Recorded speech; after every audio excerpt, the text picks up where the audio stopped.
Good morning, ladies and gentlemen. Greetings of peace to you all. I've been described very flatteringly as an expert. I think that if there's one word that describes me, it's reluctant. I am reluctant to be an expert, or defined as an expert, and I'm reluctantly here simply because I couldn't find a suitable excuse when Margaret and Robin asked me to come and speak. So they asked me to talk to you very briefly about my background, some of the ideas and thoughts I've had on extremism, and also to give some thoughts about the planned think tank that the organisation wants to set up. About my background, I first came across this idea of extremism in 1998 when I was doing my master's at King's College, and I again was doing it reluctantly and was I couldn't think of something to do for my thesis, so being in the military, the permanent joint headquarters in Northwood said, we need to find out a little bit more about what we think is called super terrorism. Now, those of you who are old enough might remember that in the 90s we had a wave of quite dramatic terrorist attacks. We had Timothy McVeigh, the right-wing extremist, who blew up almost a couple of hundred people in Oklahoma, including children in a nursery. We had the Japanese sarin attack, which fortunately didn't kill thousands as intended to, but certainly dozens perished and others were very badly injured. And we had the Twin Embassy bombings. So there was this issue which people were trying to get their head around, which they call super terrorism. And it was when I was studying this that I first came across the name Al-Qaeda and Bin Laden. And I started looking at that, and for some reason I realized that that was the future, and so I changed the title of my thesis from super terrorism to what I called Islamist militancy. And so having done that a few years later, again, when I was looking for something lazy to do instead of working hard in the military, an opportunity came up to spend a year originally at Cambridge, but it turned out to be at St Andrews University under the tutelage of the late and great Professor Paul Wilkinson, who was one of two people who studied terrorism as an academic topic as early as the 1960s. And he very subtly directed me in the direction of studying Al-Qaeda, but also of looking at religious extremism. And I remember the day he asked me to do this. How do religions become extreme? And I thought, this is such a boring topic. Why do I need to do this? But having looked at it, it's an interesting, very relevant topic. And to paraphrase a great Lebanese academic, Harriet Dikmanian, he summed it up that extremism comes into religious traditions whenever there is a situation of political and social stress. Political and social stress leads to extremism in religions, and having looked at case studies in Christianity, in Islam, in Hinduism, and also in other religions, you can see what triggers this off. And I would just add humbly that it isn't just religions that become extreme, but political systems also become extreme, and we're seeing a bit of that at the moment. Incidentally, Robin said that whenever something horrible happens in the world, I'm asked to comment on the media. And this morning I've had several requests, one of which I've reluctantly accepted, because the crisis that they're worried about is Mr. Trump. And I've got to try and explain to them what Mr. Trump's foreign policy is. So if anybody knows, I'd be very grateful. Otherwise, my response in a few minutes' time is, I don't think he knows what he's talking about. Having said that, I might say a few positive things about it, but I'll share that with you privately. So, having looked at the consequences of religious extremism, the only other thing that I looked at was what role does religion play in these extremist ideologies, and principally it is because as human beings we find it very difficult to accept responsibility for horrible things that we all do. I think you've all been in social settings. Those of you who drink in the pub will probably have been in a situation, either in the pub or over a cup of tea or chai or whatever, where people are saying, you know, my boss, he's awful. You know, my boss, she's terrible. Everybody's terrible except them. And one of the reasons why religion is used is to justify doing horrible things. And we see this in the Second World War, when Christians in the UK were extremely uncomfortable about the policy of bombing German cities day and night that the UK government was involved in. And that's a policy, incidentally, if ever you want to go to the National Archives in Kew, I recommend you look up. Winston Churchill acknowledges this in a top secret letter as a policy of terror. Those are his words, not mine. And that policy made God-fearing Christians uncomfortable.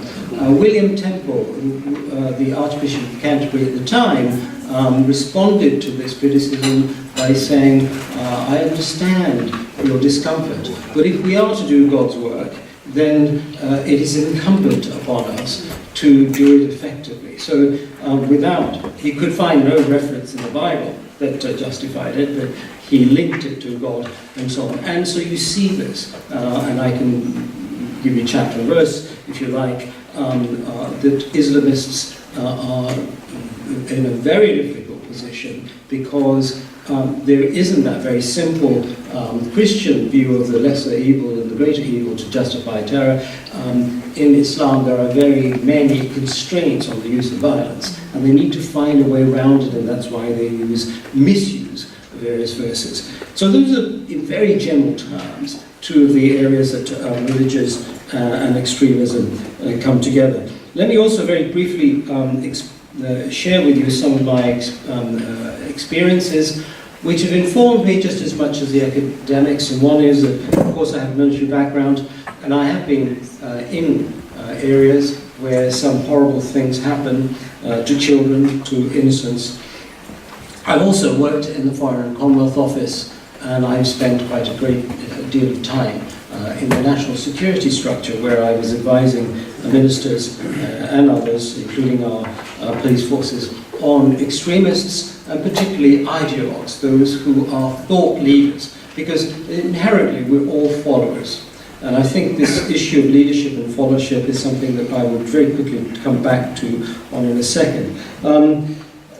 The ultimate conclusion of these academics and these experiences is that peace is linked intrinsically to justice. To provide justice, you can do it in two ways. You can do it systemically, so if you have a system of justice, then people get justice. You can do it at a personal level through the word that is oft used, and probably the most abused word in the world, in any language, and that is love. We've heard it several times today, and I'm sure you will hear it again. But what does love really mean? And very few people really understand it. Most young men will tell you it means something very different to what it might mean in a very general sense. So this link between justice and peace is something we need to think about. And when talking about thinking, the think tank idea that I've been asked to comment on, I think it's a great idea. I think that it is something that I would encourage and support in any way that I possibly can, and I hope that all of you will. What will it do? I think there are two areas in which this think tank can help. One is in the great work, some of which we've had described by the UPF, and indeed by many other organizations. The UPS is not alone. There are many billions of well-meaning people, organizations, religious and non-religious organizations that are doing fantastic work, and of course I applaud greatly what UPF is doing. The difference, I think you need to break down the work into two areas, and it's implicitly broken down anyway. One is local and the other is global. And one of the big changes, and one of the stresses that the world is experiencing, is the relationship between the local and the global, and the relationship between the individual and the collective. And that is what we are experiencing now, and that is manifesting itself in a number of ways, including Mr. Trump and others. So what the think tank should or could do is to divide its advice and its activities along those lines. What it can do is provide some very valuable information for this enormously powerful, positive energy that we have from individuals and organizations within and without UPF who want to deliver good works at the local level. To use Baroness Sharma's analogy of a bucket of water and a spoon, I think that is perhaps underselling the idea. It is a very important thing to do stuff at the individual level and at the local level, to strengthen communities, to make them less vulnerable to the evils that divide us along identity lines, along the lines of belief, that lead to the painful consequences that we've seen, not just in global terrorism, but in Africa, in murder and mayhem, and elsewhere in the world too. And one of the things that can help make that work much more effective is to channel work and activities down lines that are that research tells us are going to be more effective. What we don't need is to perpetuate people's prejudices, no matter how well-meaning they may be, to divert valuable funds and attention. For example, I read just recently that an African head of state had decided that he'd come across an individual who in his country, because he didn't have a job, had gone to join Boko Haram. So as far as he was concerned, the way to fight extremism was through more employment. That only is partly true.